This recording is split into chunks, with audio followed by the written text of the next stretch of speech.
chest press. You can walk your feet back as far as the door will allow to make it harder. The straps are at long length. So even if I walk my feet back to the door, it's going to make it harder. Oh, see how much harder that is. And if you had a bar that you could actually walk your feet under, it's going to make it that much harder. And then of course, to make it easier, you can walk your feet out.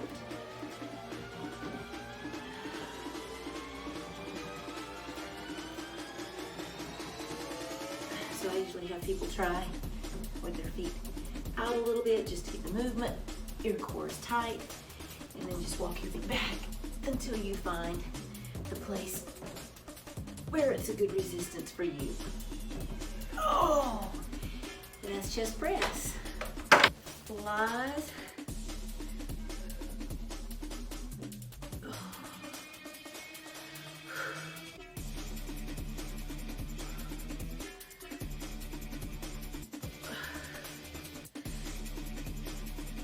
And again, feet going in or out, away from the anchor, is going to make it harder or easier.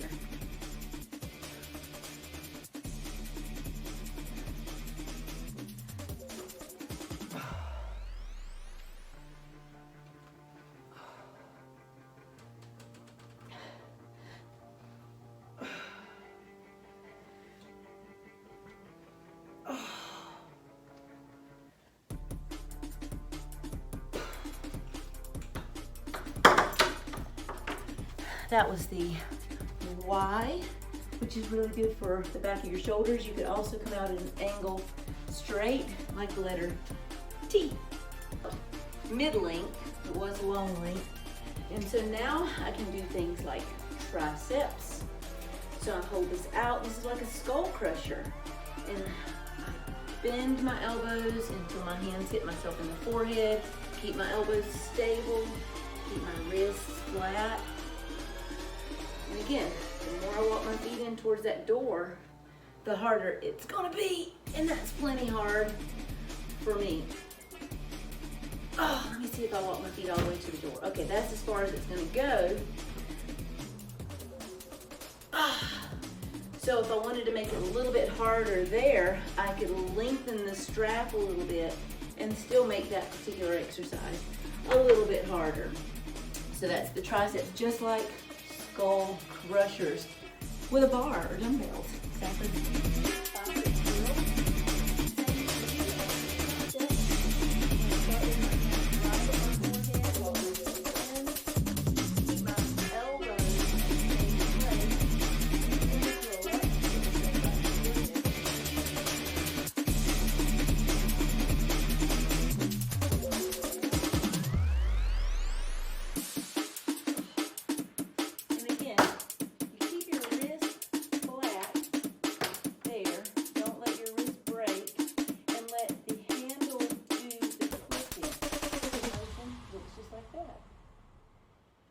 I'm going to do 3 variations of the row.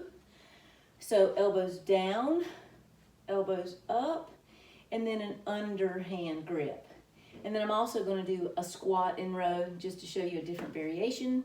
That way you could add some legs or legs in cardio. I pull till my elbows are tucked in by my side, my feet are walked in, and straighten those arms.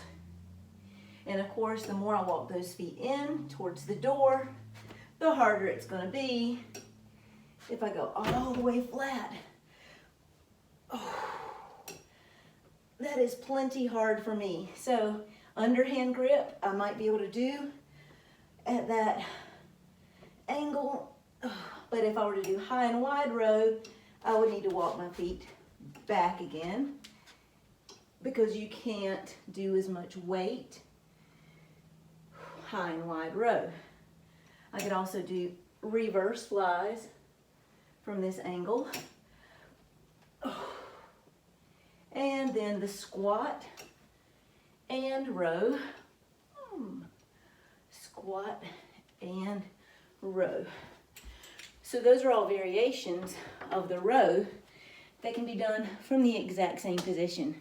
Okay, so I'm gonna do a side bicep curl. Now with this particular strap, I'm only using one because they are independent, but if you're using a TRX strap, you might have to put them together, right through left, left through right, you know, the whole thing. So here's how I'm gonna start, sideways. And I'm curling my arm right up to my ear. The other one's gonna look like that. That's where I wanna create my angle with my elbow bent, because then I can feel the tension. I'm at an angle, it's hard to see, and I go until my arm is straight. Oh my God, that was too much of an angle.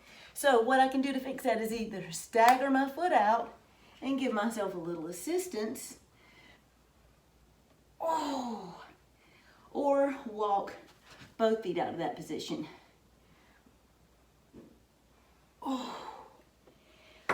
And what you want to happen there is you want your arm to stay straight and in that same plane, here to here. If you see yourself sort of pulling your elbow in like that, to do that exercise, that means the angle is too steep. So fix that. Keep everything stable. There. This exercise is called power pull. And again, if you're on the original TRX, you're gonna have to loop these handles together, but since these two are independent, I can just hold on to one.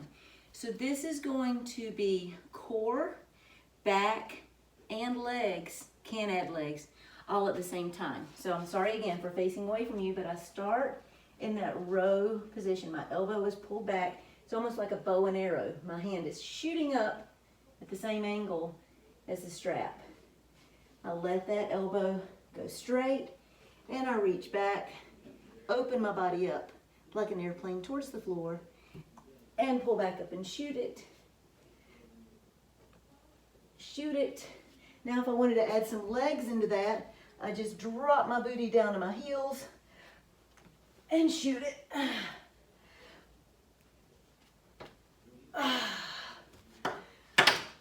Great exercise. I love the power pull. This next exercise is going to be called the muscle up. Now think about like what CrossFitters do, how they muscle up over the pull-up bar. Their arms are here and they go bam.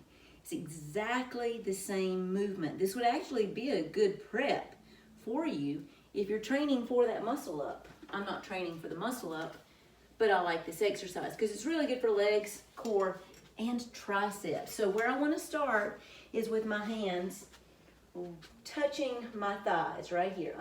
Thumbs are right in line with the sides of my hips. My elbows are tucked in. I want to let those elbows bend, and they're still tucked in by my side. My arms go straight. I'm going to squat my booty down to the floor, and this is where all the power comes in. It's the timing of push and press. Elbows bend, arms go straight, squat, push and press. So you get that tricep motion, but you also get legs, core, and then the timing of everything. So it's a good fun one. So a couple of good exercises for shoulders. I've got it about mid-length. It's going to be an external rotation. So think about if you have a dumbbell and your elbows are sitting here, and you go straight up to like a goalpost position, there to there. I'm going to do that motion and a reverse fly, both of those. So this is how I start. I start with my elbows up like a goalpost, belly tight, and just let it rotate. So I try to keep those elbows completely in line, side to side. I don't want them to come this way. Keep them open. And then the reverse fly, I start with my arms out into that letter T, belly tight, fall, and open. Fall, and open. To the letter T, squeeze your shoulder blades. Don't let your elbows bend because that wouldn't be utilizing your rear delts.